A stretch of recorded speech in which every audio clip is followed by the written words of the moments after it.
Bom, gente, boa noite. Vamos fixando aqui um comentário antes das primeiras pessoas entrarem, tá? Antes do ministro entrar aqui, só fixar esse comentário. Para quem não segue ainda o nosso perfil, Jair Castelo Branco, e para quem não segue ainda o ministro Aldo Rebelo, poder assim fazer. A Rita já entrou aqui, vai já solicitar aqui a participação para a gente dividir a tela. Pronto. Só um instantinho, pessoal. Conectando.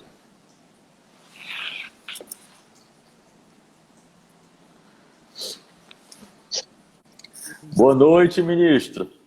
Boa noite, Jairo. Como vai? Tudo bem? Alegria em vê-lo. Estamos aqui no maciço de Baturité, aqui no Ceará. Não sei se o senhor já teve a oportunidade de vir aqui. Eu sou conhecedor do Ceará, já rodei aí muito. Rodei aí pelo o senhor já veio até em Viçosa aqui, não foi? Fui, me hospedei em Viçosa, passei em Sobral, passei em Barbalha, Juazeiro, Crato, Itauá. Eu andei por aí tudo. Maravilha. Quando o senhor vier de novo, o maciço de Baturité é uma região de serra, aqui a 100 quilômetros da nossa capital, e eu estou aqui numa cidade lindíssima chamada Guaramiranga. Então, anote na sua agenda para o senhor conhecer. O senhor tá em Viçosa? Das Alagoas. Maravilha, maravilha. Pessoal, boa noite a todo mundo que está nos acompanhando. Nós estamos entrevistando hoje o ministro Aldo Rebelo, acho que todo mundo já conhece, mas eu vou fazer uma apresentação do senhor. Inclusive, se tiver alguma coisa errada, que o senhor me corrija, tá certo? Por favor. José Aldo Rebelo Figueiredo nasceu em Viçosa, no estado de Alagoas, nordestino como nós. Militou a partir da década de 70 contra a ditadura militar. Foi presidente da União Nacional dos Estudantes, da UNE, entre 1980 e 81. Foi vereador na cidade de São Paulo entre 89 e 91. Foi eleito deputado federal 6 vezes seguidas por São Paulo, entre 91 e 2015. Foi presidente da Câmara dos Deputados entre 2005 e 2007. Foi ministro da Coordenação Política e Relações Institucionais entre 2004 e 2005. Ministro dos Esportes entre 2011 e 2014. Ministro da Ciência, Tecnologia e Inovação em 2015. Ministro da Defesa entre os anos 2015 e 2016, foi chefe da Casa Civil do Governo de São Paulo em 2018 e ele é jornalista. Ministro, errei alguma coisa? Faltar eu sei que faltou, mas errei alguma coisa? Não, errou nada. Tá tudo certo. Ministro, eu estou falando aqui por delegação do coletivo Ocupe, que é o coletivo Ocupação Periférica de Fortaleza, que começou nos bairros de Fortaleza, mas que hoje está também no interior do estado. A gente trabalha a questão da cultura popular. Então, maravilha. O movimento foi fazendo uma avaliação, desde a farsa togada do mensalão, até o processo das manifestações de junho de 2013, a tentativa de golpe eleitoral em 2014, o lavajatismo, todo esse processo que resultou onde estamos hoje, e nós avaliamos que não há alternativa para o campo progressista fora da perspectiva da questão nacional. Então, nós tiramos como uma tarefa conversar com o senhor, porque o senhor é um expoente, né, uma referência nisso, né, nessa questão. Então, eu queria que o senhor desse o primeiro boa noite a todo mundo aí que está já presente aqui com a gente. Uma grande alegria, Jário, poder falar com você, com todo o público que nos acompanha, né? Nós temos uma situação muito difícil no nosso país, mas também isso nos obriga a uma reflexão sobre o nosso destino, sobre o nosso futuro, sobre a nossa perspectiva. E nós, nordestinos, temos uma obrigação maior, porque temos raízes mais profundas no nosso país. Nós somos uma civilização muito antiga, falando em termos de Brasil. Qualquer estado nordestino tem uma cultura muito forte, em todos os sentidos, o folclore, a literatura, a culinária. Se você tomar o exemplo do Ceará, onde cultura, a raiz cearense é muito forte. Então, nós temos essa responsabilidade de pensar o Brasil e de projetar para o nosso país uma perspectiva e um futuro, né, de independência, de soberania, de desenvolvimento, de crescimento, de redução das desigualdades, de democracia, que são as grandes aspirações do nosso povo e que são os nossos compromissos. Então, é uma grande alegria poder cumprimentar e dizer que refletir sobre esses temas, para mim, é sempre um desafio renovado. Aos nossos seguidores que ainda não seguem o ministro Aldo Rebelo, porque no Instagram ele entrou há pouco tempo, peço que, por favor, façam isso, porque vocês vão estar fortalecendo uma figura muito importante para o nosso país. Ministro, a gente sempre começa nosso diálogo aqui falando um pouquinho sobre um balanço da Covid-19. Então, eu queria apresentar alguns dados atualizados e depois pedir que o senhor fizesse uma consideração sobre isso. Pode ser? Claro. Nós temos no mundo, nesse momento, 8.278.166 infectados. Já são mais de 446 mil mortos. Os Estados Unidos lideram as estatísticas com 2.192.584 infectados e mais de 119 mil mortos. Uma observação que a gente faz que já o dobro dos mortos de militares americanos na Guerra do Vietnã, o Covid-19 já causou aquela nação. O Brasil vem em segundo lugar com 955.377 casos confirmados e já são 46.510 mortos. O estado do Ceará, onde eu me encontro, tem 84.967 casos confirmados, com 5.282 irmãos cearenses que já chegaram a óbito. Guaramiranga, nós temos 31 casos confirmados e, felizmente, nenhum óbito. O estado de Alagoas tem 23.633 casos confirmados, com 793 óbitos. E a nossa querida Viçosa, 94 casos confirmados, com 3 óbitos. Então, eu queria que o senhor fizesse um balanço do avanço da pandemia no Brasil e que comentasse, ministro, se há uma falta de coordenação estratégica por parte do governo federal para o devido e correto enfrentamento à Covid-19. Em primeiro lugar, Jairo, a tragédia, como se anuncia, é que nesses casos, os entes queridos não podem nem receber a assistência dos seus familiares. Tá certo? Tem que ficar isolados, muitas vezes até em casa. Quando vão para o hospital não podem receber visita. E muitas vezes, quando vão a óbito, sequer podem receber a despedida dos seus familiares. Então, enterros solitários, conduzidos apenas pelo serviço funerário público, que tem a responsabilidade desse gesto último em relação às pessoas. Essa que é a tragédia. E a outra tragédia é que os responsáveis por enfrentar, por debelar, por impedir o dano maior causado pela pandemia, infelizmente o maior responsável falhou, que é o presidente da República. Numa hora dessa, o presidente da República ele é mais do que um agente administrativo. O presidente da República tem que ser um líder, não apenas um líder político, um líder espiritual. As pessoas têm que olhar para ele com esperança, com confiança, sabendo que ali está alguém preocupado com o destino coletivo, com o destino de todas as pessoas. E quando é isso que as pessoas podem ver. Né? Ele entrou em confronto com governadores, com prefeitos, ele entrou em confronto com o próprio ministro da Saúde, nomeado por ele. Colocou já 2 ministros da Saúde, entrou em confronto com o Congresso, entrou em confronto com o Judiciário, ou seja, é uma atitude muito errada e que complica o enfrentamento da pandemia. Por quê? Vou lhe dar só um exemplo.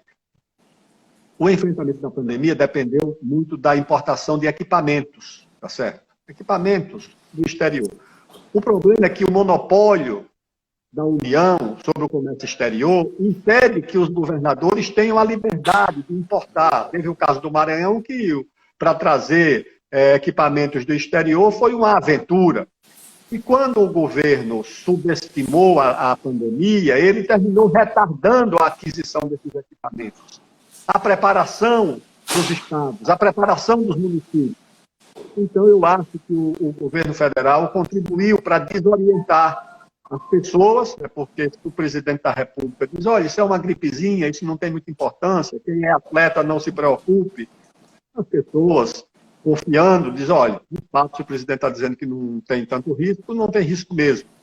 E acho que isso agravou o problema, que já era difícil, mas a condução pelo chefe do governo foi a pior possível. Ministro, nós sabemos que o autoritarismo ele não necessariamente tem data para se instalar. Como se fala, as ditaduras elas não são impostas por medida provisória, mas por uma sequência de atos violentos, concatenados, que sufocam as liberdades do povo.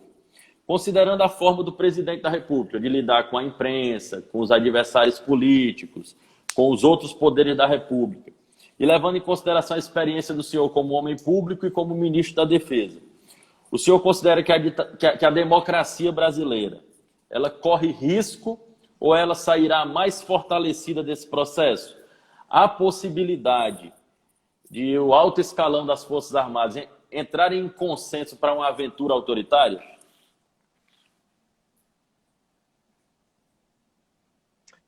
Não creio, não há essa possibilidade. O presidente da República, nem ele trata com seriedade os próprios arroubos que faz contra a democracia. Eu conheço o presidente, fomos parlamentares juntos durante muito tempo, né? Ele sabe que isso é impossível, que as Forças Armadas não se predispõem a qualquer tipo de aventura, principalmente para fortalecer o poder de uma família, né? Que é ele, os filhos, esse homem que está lá para os Estados Unidos, que tem muita influência sobre eles. As Forças Armadas não se inclinam por nenhum tipo de aventura nesse sentido. Que, inclusive, desmoraliza generais todo dia, né, ministro? Como? Olavo de Carvalho desmoraliza generais quase todo dia na internet. Exatamente, é um homem que falta com respeito às instituições militares, aos oficiais generais. Então, isso torna ainda inverossímil, improvável ou impossível qualquer tipo de envolvimento militar para proteger o presidente da República nos seus delírios. Isso não tem sentido. O apoio que ele recebe são militares da reserva, que são ministros, que têm o dever da solidariedade como ministros do presidente, mas não há qualquer relação dessa solidariedade de ministros que não estão mais na tropa, que são subordinados ao presidente, com a instituição militar, que é uma instituição de Estado. Até porque, ministro, a gente tem que lembrar também que as nossas Forças Armadas já participaram de momentos muito importantes na nossa história, né? Como a campanha do Petróleo é Nosso, por exemplo. Então, você tirar por algumas figuras, você tirar uma caricatura da instituição, acho que não é o mais apropriado também, né? Não, as Forças Armadas no Brasil, na verdade, sempre desempenharam uma dupla missão.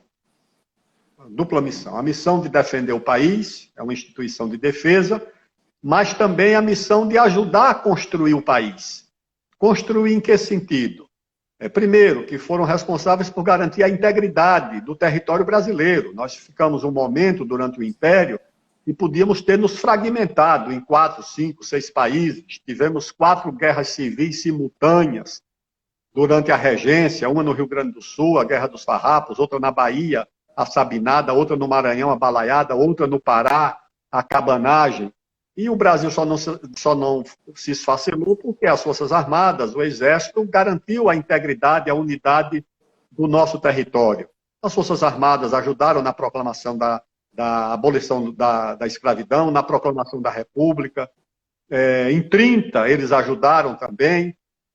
e criaram programas importantes. O Programa Espacial Brasileiro é um programa das Forças Armadas. Aliás, o início desse programa foi um brigadeiro cearense, visionário, o brigadeiro Cassimiro Montenegro, que foi aos Estados Unidos, trouxe especialistas americanos, criou o Instituto Tecnológico da Aeronáutica, o ITA criou o Centro Tecnológico da Aeronáutica, que deu condições do Brasil fabricar o seu próprio avião. E, aliás, o primeiro reitor do ITA era um americano, que veio para ajudar a construir o Instituto, né? E hoje os cearenses fazem jus a isso, né? Aprovando muita gente lá no concurso vestibular do ITA. Mas o projeto espacial brasileiro é um projeto militar. O projeto nuclear, que é um projeto civil no Brasil, é um projeto também da Marinha. A Marinha é quem cuida, lá em São Paulo, no município de Aramá, o reator multipropósito, que é um laboratório para fabricar, entre outros produtos, fármacos, que nós não fabricamos, importamos do mundo, é responsabilidade da Marinha. Os primeiros computadores brasileiros foram um fabricado com a Marinha e a Unicamp, e o outro com a Aeronáutica e a USP. E essas instituições são muito importantes para ajudar a construir cientificamente e tecnologicamente o Brasil, e não devem se desviar para disputas políticas partidárias. Isso os partidos têm que fazer, não é papel das Forças Armadas. Perfeito, ministro. Já que o senhor citou o Cassimiro Montenegro, ele foi um dos grandes responsáveis pela criação da Embraer, né? Eu queria que o senhor falasse um pouco mais desse grande brasileiro e sobre a Embraer. Quais as alternativas para a empresa? Seria viável uma reestatização? Como é que o senhor está enxergando essa situação da Embraer nesse momento? Olha, a Embraer é um daqueles depoimentos que são muito favoráveis ao Brasil. Ou seja, o Brasil, ele, se quiser, pode fabricar qualquer coisa. Porque nós, graças ao ITA, graças ao CTA, nós hoje somos um dos poucos países do mundo que fabricamos aviões. E com qualidade, e com presença forte no mercado. Para você ter uma ideia, só a área de projetos da Embraer emprega ou empregava, isso é estatística de um pouco tempo atrás, 3.500 engenheiros. Só a área de projetos. Então, demonstra o que é essa empresa, o que é que ela representa para o Brasil. Ela preocupa a concorrência no mundo inteiro de aviões pequenos e médios. Fizemos o acordo com a Suécia para fabricar o caça, o Gripen, porque nós temos a Embraer. A Suécia diz, olha, vocês sabem fabricar avião. Então, fabricar o avião civil e fabricar o avião militar, a diferença não é tão grande, né? Você tem que agregar algum tipo de tecnologia para a área militar, mas o princípio do avião é geralmente o mesmo. Aí nós resolvemos vender a Embraer para a Boeing, ou seja, praticamente incorporando, né, a nossa empresa a uma gigante da aviação dos Estados Unidos. Isso agora deu para trás. Se a Embraer enfrenta dificuldade de mercado, porque a fusão ou a venda para a Boeing foi para responder à aquisição da Bombardier, que é uma empresa canadense do mesmo nível da Embraer, pela a gigante europeia Airbus. Mas o Brasil não pode abrir mão da única área de alta tecnologia na qual nós somos superavitários. O Brasil tem superávit em uma área na alta tecnologia, que é na área de aviação, por causa da Embraer. Além disso, a Embraer é também uma empresa ligada à área de defesa, porque é graças à Embraer que nós fabricamos o avião de transporte, o KC-390, que já está homologado, já pode ser comercializado e é um avião de transporte dos mais modernos, ou talvez o mais moderno do mundo. Isso foi a Embraer que nos ofereceu. O governo tem a obrigação de proteger e fazer as parcerias internacionais necessárias para que ela sobreviva e para que se proteja, principalmente, a tecnologia nacional duramente adquirida por a inteligência brasileira, a partir da figura ilustre, né, do grande cearense, patriota brasileiro, brigadeiro Cassimiro Montenegro. Ministro, essa pergunta quem enviou foi o Paulo Henrique Lima. Um dos maiores nacionalistas brasileiros foi Getúlio Vargas. Sem sombra de dúvidas, foi um dos grandes nomes, se não o maior, no que diz respeito à centralidade da questão nacional no século XX. Porém, um político controverso, que perseguiu os comunistas durante a ditadura do Estado Novo, mas que soube tirar proveito da disputa internacional da época e aproveitou tal contradição para capitalizar o país e dar início ao processo de industrialização brasileira. E, no final das contas, ajudou a derrotar o nazifascismo na Segunda Guerra. No contexto de hoje, como o país poderia explorar a contradição geopolítica para reindustrializar? Vale a pena esse alinhamento doutrinário e subserviente aos Estados Unidos? Não vale a pena. Isso aí é a nossa ruína, isso é o nosso fracasso. Esse talvez seja o pior legado do atual governo, ou seja, a submissão aos caprichos, aos interesses dos Estados Unidos, sem nenhuma contrapartida. Aliás, os americanos, eu tenho muitos amigos nos Estados Unidos, o que eles estranham é isso, é que o Brasil se submete à agenda dos Estados Unidos, à diplomacia dos Estados Unidos, sem pedir nada em troca. O Getúlio Vargas era um grande estadista, era um homem de grande visão. A aliança que ele fez com os Estados Unidos durante a Segunda Guerra deu ao Brasil não só a usina de Volta Redonda, os recursos que garantiram o processo de industrialização do Brasil, a criação de instituições que permanecem até hoje no país. E o mundo hoje vive uma polarização ainda em marcha, em curso, entre os Estados Unidos e a China, e o Brasil deve tirar o melhor proveito, porque tem condições para isso. Nós podemos assegurar para a China uma coisa que é muito importante e que só o Brasil tem condições de oferecer, que é a segurança alimentar.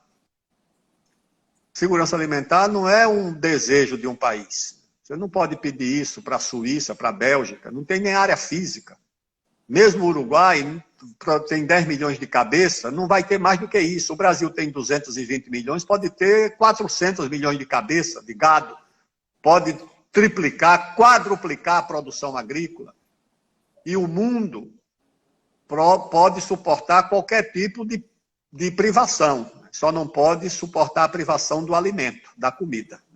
E a China precisa disso.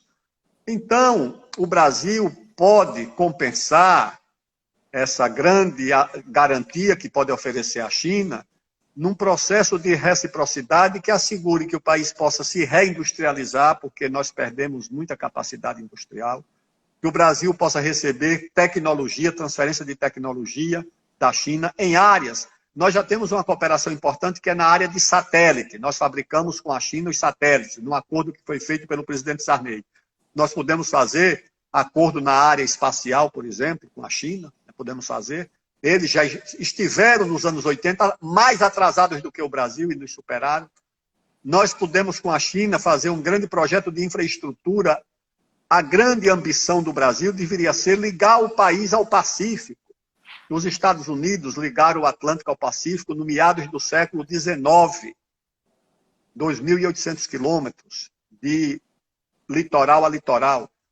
O Brasil saindo de Santos até Antofagasta, no Chile, são 4.400 quilômetros. Isso tudo já está pronto, porque essa antiga ferrovia do oeste, que sai de Santos e vai até Corumbá, de lá ela vai a Santa Cruz de la Sierra, de Santa Cruz de la Sierra atravessa a Bolívia e chega até Antofagasta.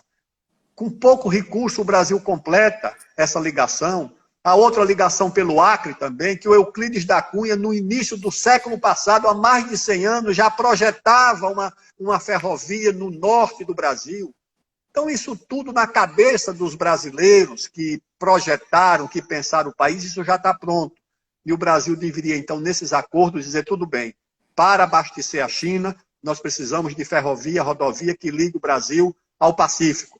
Ao invés de aceitar aquele corredor triple A, que as ONGs querem, que é imobilizar uma parte da Amazônia para ligar os Andes, a Amazônia e o Atlântico, daí o triple A, Andes, Amazônia e Atlântico, nós devemos fazer um movimento inverso. Nós devemos avançar a nossa fronteira no sentido do Pacífico, principalmente com infraestrutura, com ferrovia e com rodovia, que é o acesso do nosso mercado ao principal mercado do mundo, que é a Ásia. Ali está o mercado consumidor do futuro, está a China, está a Índia e os demais países com os quais o Brasil necessariamente terá relações comerciais decisivas. Então, nós podemos tirar vantagem sem precisar romper com os Estados Unidos. Nossa relação com os Estados Unidos está condenada a ser de cooperação. É o nosso principal vizinho, não de fronteira, mas de continente, de hemisfério. Então, nós precisamos cooperar, mas sem subordinação. Os Estados Unidos e o Brasil precisam ter uma relação de respeito, que nada possa ser imposto de parte a parte e que não haja vetos também de parte a parte. Agora, imaginar isso com um pensamento fragmentário de parte das nossas forças políticas e deixando a questão nacional de lado é difícil, né, ministro? Ministro, eu recebi aqui uma pergunta do Jardel Saldanha, que eu vou passar para o senhor. O presidente João Goulart lançou o mais ousado plano de reformas estruturais para o país, as famosas reformas de base. No famoso comício da Central do Brasil, em 1964, colocando a questão nacional como centro desse plano, que incorporava também a questão democrática e a questão social. Naquele momento, o presidente Jango avaliava que o alinhamento automático, quer seja com a União Soviética, quer seja com os Estados Unidos, não era benéfico para o Brasil e apontou uma saída para a crise interna pela qual o país passava. Porém, a resposta das elites foi um golpe utilizando os militares, que culminou em mais de 20 anos de ditadura civil-militar. Na visão do senhor, havia interesse nacional por parte dos golpistas ou apenas interesse de subordinação automática aos Estados Unidos? E hoje, há interesse da elite em algum projeto de construção nacional que respeite o tripé, questão nacional, questão democrática e questão social? Ou essa elite se acomodou na condição de rentista, de exportadora de produtos primários e de sócia menor das multinacionais? Para começo de conversa, Jairo, eu acho que nós não podemos classificar a elite brasileira como uma coisa única, tá certo? De forma unilateral. Nós tivemos sempre uma boa elite, nós tivemos sempre uma elite patriótica que ajudou a construir o Brasil, a começar do patriarca da nossa independência. José Bonifácio de Andrade Silva era o homem da família mais rica de São Paulo. E foi cedo estudar em Portugal, voltou já muito maduro. E apesar de ser da elite, ele foi provavelmente o mais patriota, o mais clarividente de todos os brasileiros que tiveram presença na vida pública. Nós tivemos uma parte da elite que lutou pela abolição da escravidão. O exemplo mais claro é o Joaquim Nabuco, que se somou aos abolicionistas. O próprio Floriano Peixoto era abolicionista, o Deodoro era abolicionista. Nós tivemos na República também uma parte da elite que ajudou na proclamação da República. O próprio Getúlio Vargas era da elite do Rio Grande, um grande estancieiro, fazendeiro, e que teve um papel decisivo, provavelmente ao lado do do Bonifácio, né? O Bonifácio no século XIX, o Getúlio no século XX, luminares do pensamento, estaturas gigantescas da vida nacional. Roberto Simonsen, que foi um empresário nacionalista, que lutou pela industrialização de São Paulo, pela industrialização do Brasil. Bem, o próprio Zé Alencar, que foi vice-presidente do presidente Lula, foi presidente da segunda maior associação industrial do Brasil, a Federação das Indústrias de Minas Gerais. O ministro Roberto Rodrigues, que foi ministro da Agricultura, o ministro Luiz Furlan, que foi ministro da Indústria e Comércio.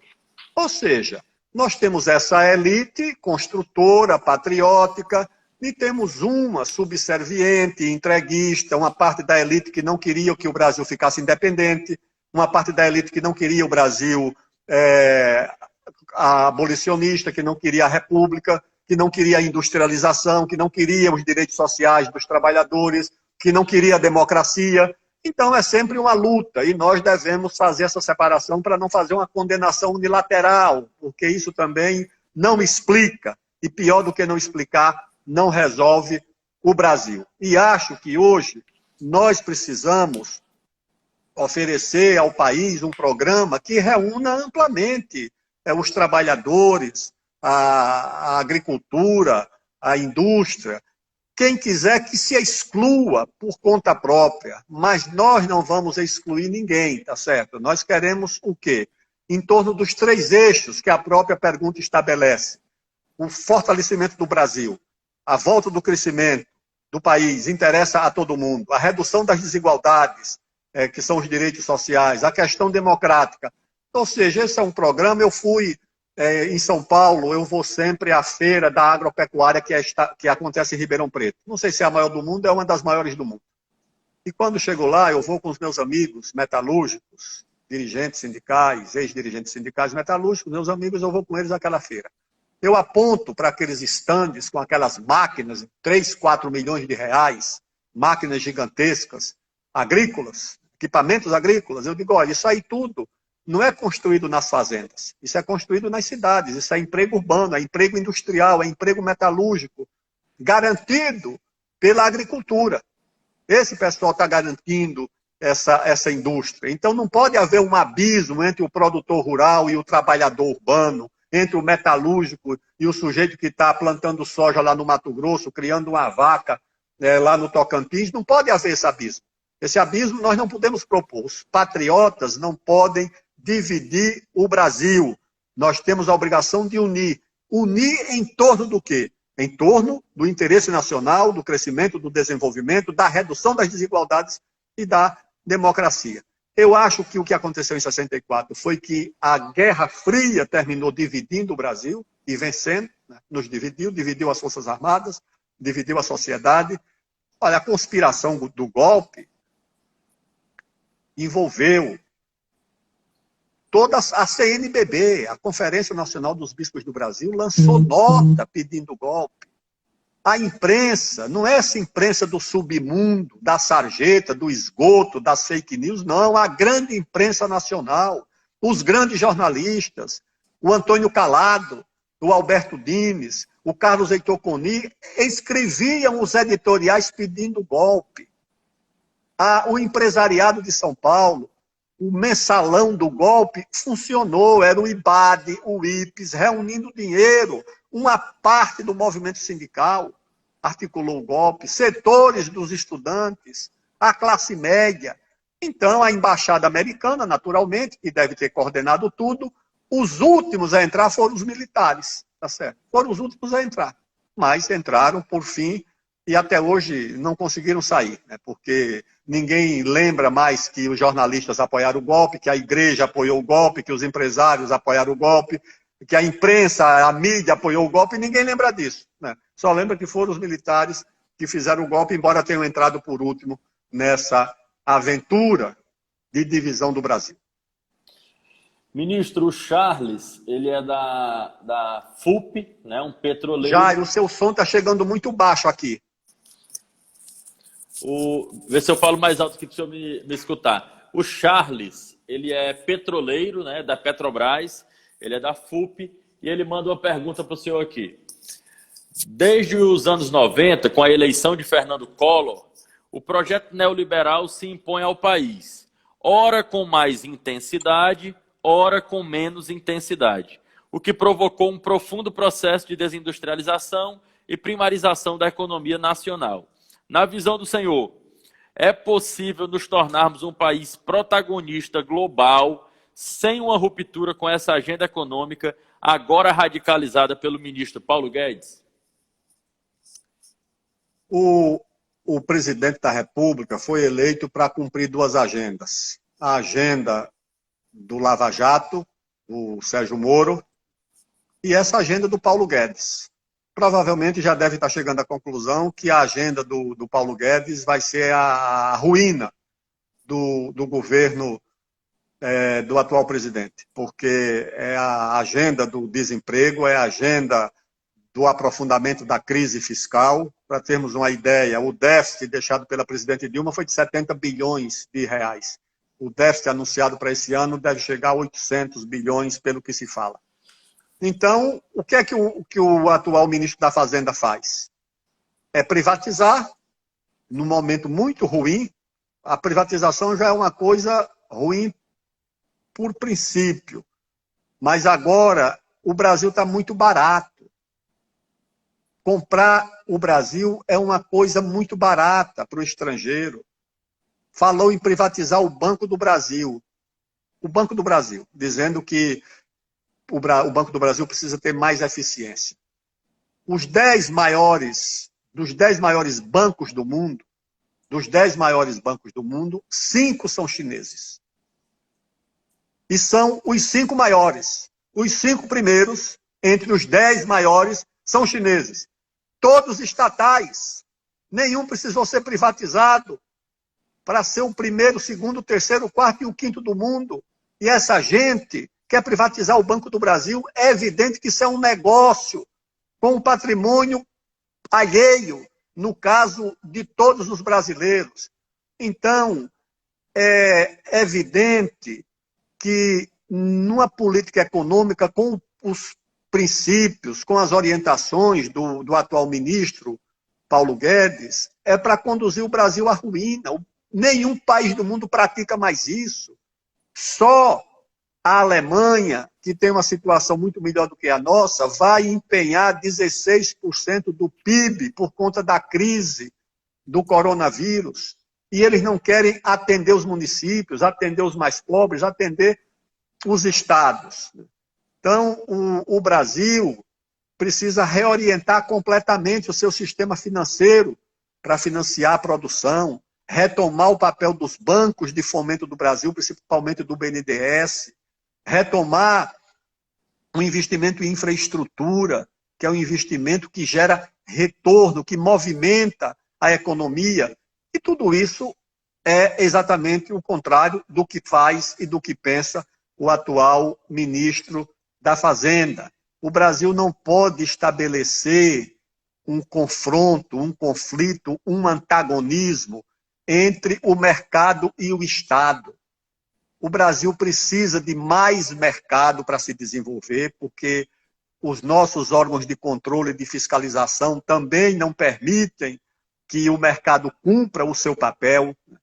E o Estado também precisa ser mais protagonista no Brasil, principalmente em áreas como educação, ciência e tecnologia.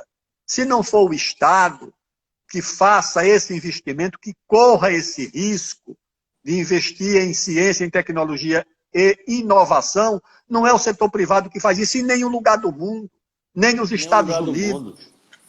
Nem nos Estados Unidos. A gente sabe que o complexo industrial militar ele é estimulado pelas compras governamentais, não é isso, ministro? A China também tem uma estratégia nacional, então não vai ser a inovação, o avanço da ciência e tecnologia não vai ser uma obra apenas do setor privado. E os Estados Unidos, eu fui ministro da Ciência e Tecnologia, e tínhamos uma sistemática de reuniões bilaterais, e nós fizemos uma grande nos Estados Unidos, reunimos os principais laboratórios nossos, os deles, para trocar ideias, né, sobre cooperação na área de ciência e tecnologia. Mais de 50% do gasto em ciência e tecnologia nos Estados Unidos é gasto em pesquisa na área de defesa. Certo? A melhor ciência do mundo, que é a americana, onde estão os melhores laboratórios, os melhores cientistas, as melhores universidades do mundo, esse complexo todo está dedicado a pesquisar armas, a pesquisar na área de defesa. E dessa pesquisa na área de defesa é que sai subproduto. Esses aplicativos que nos permitem falar assim com tanta gente que estão nos celulares, isso tudo é subproduto de pesquisa na área de defesa. Todos esses aplicativos foram encomendas da área de defesa para facilitar a ação das Forças Armadas dos Estados Unidos. Tudo isso a partir da própria internet. A internet foi uma encomenda da Marinha Americana, que perguntou o seguinte: no dia em que cair todos os equipamentos de comunicação, como é que nós podemos nos comunicar? Se toda a infraestrutura for destruída. Aí criaram o aplicativo, criaram a internet como alternativa para uma situação dessa. Então, isso tudo é dinheiro público. Quando, nos anos 70, início dos anos 80, se dizia que o Japão se tornaria mais competitivo do que os Estados Unidos, e em 90 o presidente Bill Clinton assumiu, ele chamou um grupo de pesquisadores e fez a seguinte pergunta, o seguinte desafio: olha, é verdade que o Japão está ultrapassando os Estados Unidos em ciência, em inovação, que a economia japonesa ficará mais competitiva? Aliás, na época se dizia sobre a área de eletroeletrônico, televisão, por exemplo, era tudo japonês. Né? Era a Sony com a Mitsubishi e dizia: olha, o meu japonês é melhor do que o seu, porque era uma competição entre japoneses. E o Bill Clinton fez essa pergunta. E uma pesquisadora lá, Laura Tyson, e uma equipe, disse: olha, não tem por que o Japão passar os Estados Unidos. E eles argumentaram o seguinte: os Estados Unidos têm a maior economia, os Estados Unidos têm o maior orçamento de pesquisa, os Estados Unidos têm as principais empresas do mundo, têm as principais universidades do mundo, têm os principais centros de pesquisa do mundo. Então precisa botar dinheiro, recurso, juntar as encomendas das empresas com as universidades, os centros de pesquisa e resolver todos os gargalos.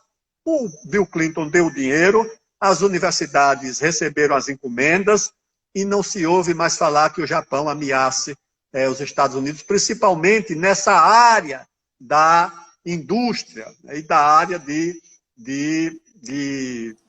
dessas gigantes das comunicações.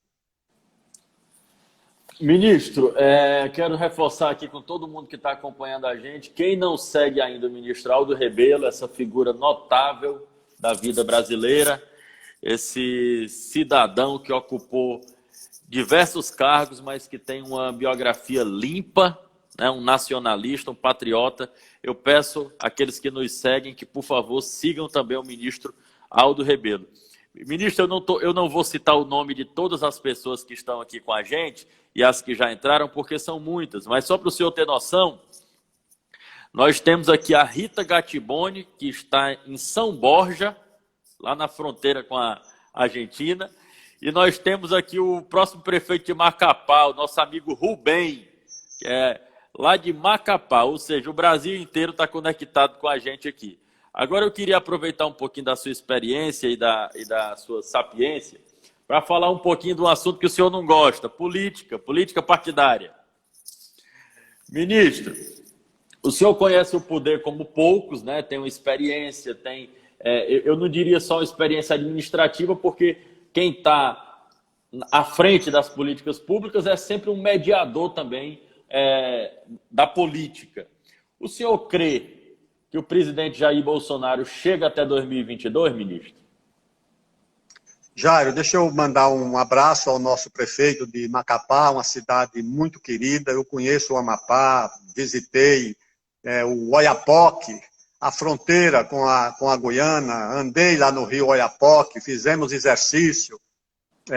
com a nossa unidade lá de Clevelândia, que tem lá, não sei se é um batalhão do Exército, que eu visitei. E em Macapá tem lá um forte famoso, bonito, né, construído pelos portugueses, e Macapá é uma cidade muito querida, como também então um abraço ao nosso prefeito. E um abraço também à Rita, lá de São Borja, eu conheço São Borja, visitei o cemitério onde está lá o presidente Getúlio Vargas, fui aos funerais do Brizola, que também foi enterrado lá, o presidente João Goulart também está lá.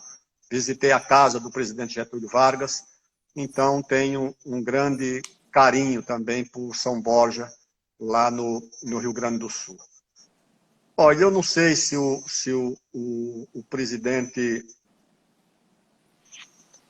Bolsonaro pode terminar o mandato. Eu lembro de um conto do Machado de Assis, onde ele, ao ver um personagem, né, ao ver uma moça muito bonita e vestido, né, mas algumas formas o vestido deixava transparecer.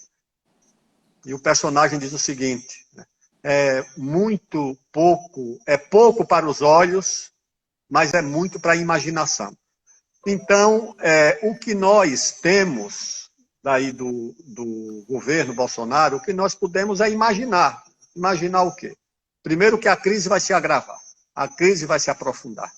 A crise social, a crise econômica, a crise política, né, porque o governo se mostra em dificuldade para lidar com o Congresso, com o Judiciário, com a imprensa.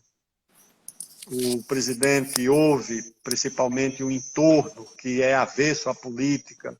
Às vezes parece que é uma opção pelo confronto, né, pelo conflito. E há investigações, essas investigações que estão em curso no Rio de Janeiro, dificilmente deixarão de atingir, né, o círculo próximo do presidente, difícil que não atinja, né? Essas milícias, não estou dizendo que eles estiveram envolvidos, né? Mas, naturalmente, os investigados estarão envolvidos. A milícia era, de fato, um partido político que fazia as campanhas da família. E as fake news, todo mundo sabe. Eu via em São Paulo em 2018, durante a campanha, onde ia no restaurante e o pessoal dizia, olha, aquele ali é o grupo que financia a internet, as atividades, as fake news que foram organizadas para a campanha eleitoral. Esse gabinete do ódio não foi uma coisa criada depois da eleição do Palácio do Planalto. Isso foi organizado para as eleições. Então, é natural. A primeira ofensiva do Judiciário, do Supremo e da Polícia Federal, no caso das fake news, nem tem relatório ainda pronto. Isso ainda está sendo apurado.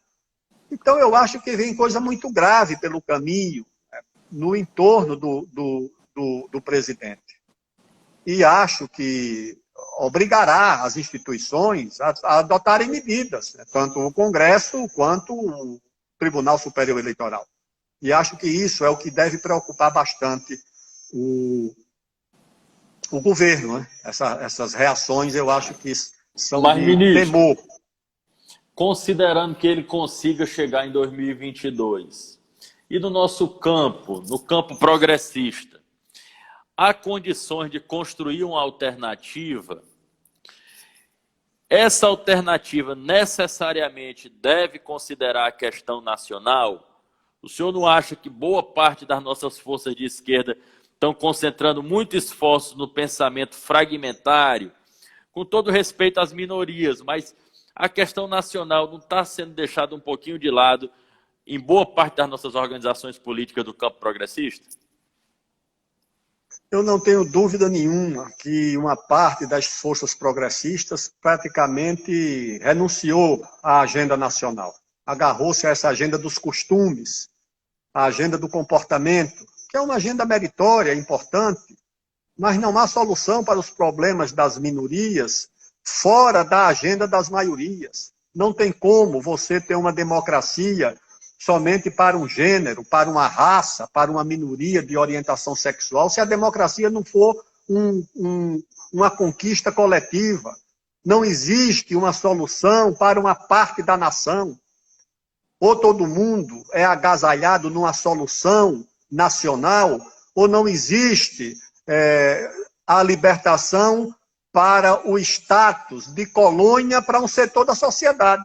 Não, então o Brasil é uma colônia, menos para uma raça, ou menos para um gênero, ou menos para um grupo. Não, não existe. O Brasil é uma ditadura, só não vai ser para você. Não. Então é o seguinte, não há lugar para uma solução que não seja a solução do interesse nacional. E creio que, como essa solução é mais difícil, essa solução talvez não esteja à luz do amanhã, as pessoas se refugiam nos seus direitos imediatos, tá certo? Nas conquistas imediatas.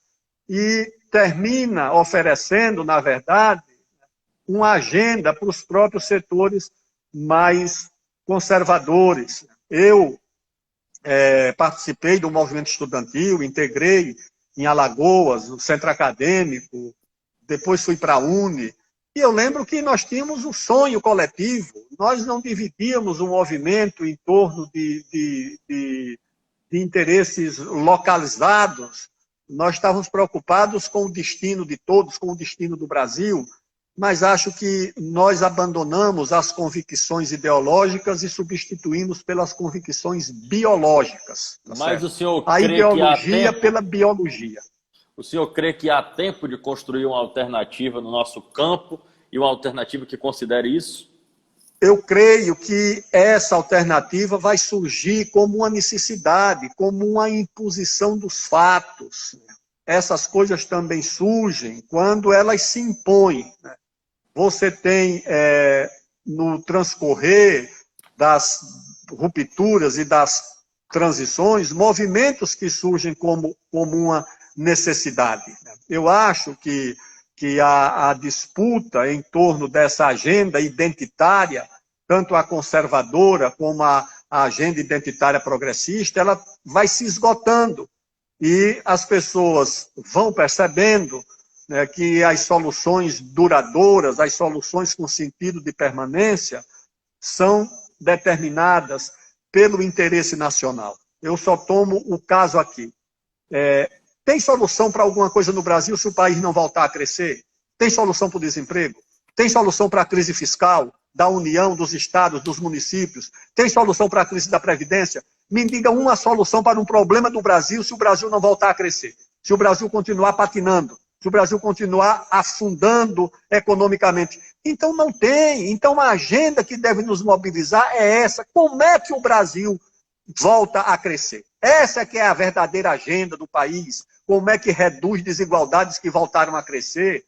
E não uma arenga em torno de direitos que são respeitáveis, são importantes, mas que não movem, tá certo, o país no sentido do futuro.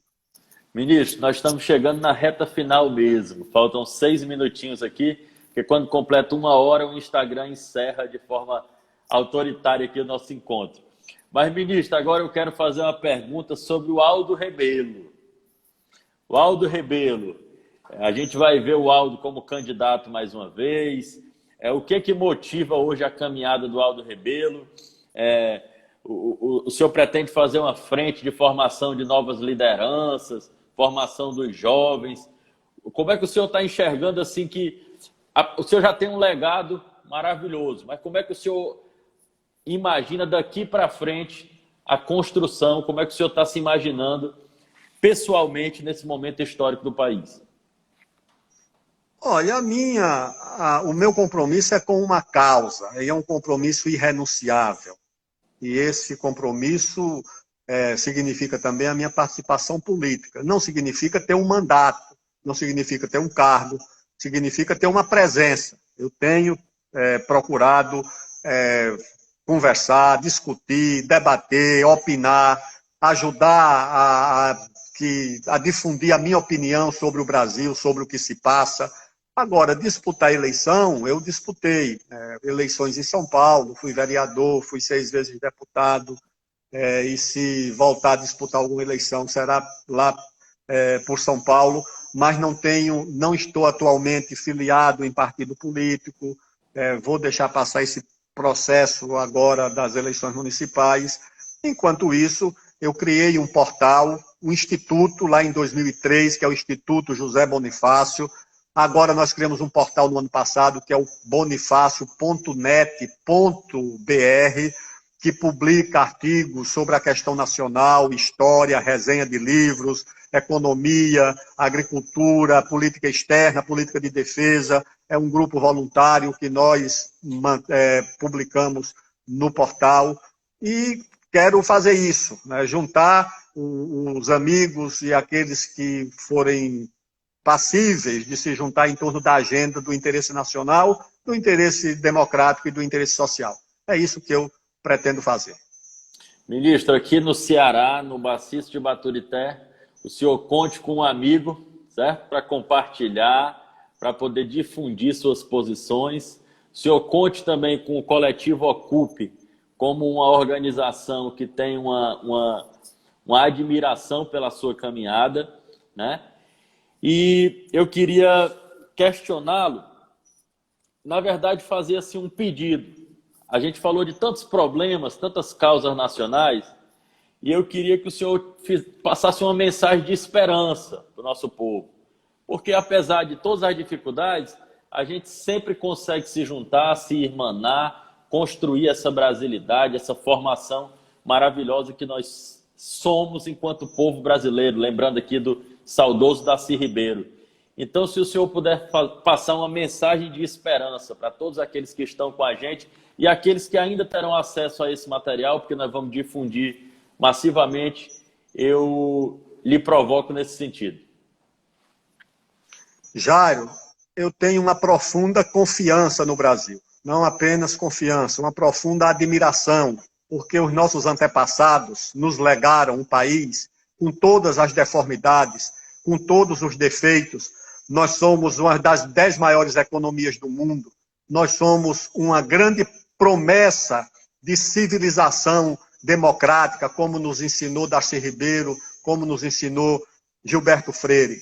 As maiores dificuldades nós já superamos. Nós já fizemos a independência do Brasil, nós já fizemos a abolição, nós já fizemos a república, nós já industrializamos o Brasil, nós já construímos a agricultura mais competitiva do planeta, nós fabricamos aviões, nós fizemos metrópoles como São Paulo, Porto Alegre, Fortaleza, nós construímos essa civilização do sertão nordestino, que nos deu escritores aí os cearenses, os alagoanos, um Graciliano Ramos, um João Guimarães Rosa, um Euclides da Cunha, que escreveu Os Sertões. Ou seja, o Brasil é uma civilização invejável no mundo. E nós atravessamos as grandes dificuldades com os nossos antepassados, e hoje nós temos o desafio de superar as dificuldades que são menores do que aqueles enfrentaram no passado. Então nós temos que olhar para o presente e para o futuro com otimismo. As consultorias mais importantes do mundo dizem que daqui a 20, 30 anos o Brasil será a quinta economia do mundo. A primeira da China, a segunda da Índia, a terceira dos Estados Unidos, a quarta da Indonésia, a quinta será o Brasil, que passará ao Japão, a Alemanha, a França. Isso são as consultorias que dizem. Nós precisamos, portanto, acreditar no Brasil, acreditar no povo brasileiro. Olhar crítico, mas olhar com confiança e otimismo e esperança. Ministro, não sei nem como agradecer. Me sinto pessoalmente honrado, porque te admiro e te acompanho há muito tempo. Saiba que nós vamos irradiar isso, né? Nesse momento delicado, desejo pessoalmente, primeiro que o senhor fique em casa o máximo que puder, para poder cuidar da saúde, o senhor e sua família. A dona Rita, mande o meu abraço, uma pessoa gentil, uma companheira que com certeza aprende, mas também ensina muito o senhor, porque a vida é de ensinar e aprender. Ministro, então que o senhor se proteja, se cuide, conte conosco nessa caminhada, tá? Agradeço demais. Mando também um abraço aqui a todo o povo de Viçosa, em Alagoas. Não tive a oportunidade de conhecer ainda, mas sei que sua família é centenária aí. Então, quando tiver a oportunidade de ir em Viçosa, vou perguntar pelos rebelos, sem dúvida. Um grande abraço, tá? Que a gente possa se encontrar muito na luta ainda, na construção desse Brasil que nós tanto sonhamos. Boa noite, um abraço para o senhor e para todo mundo que esteve com a gente nessa live. Boa noite e até breve, Jairo.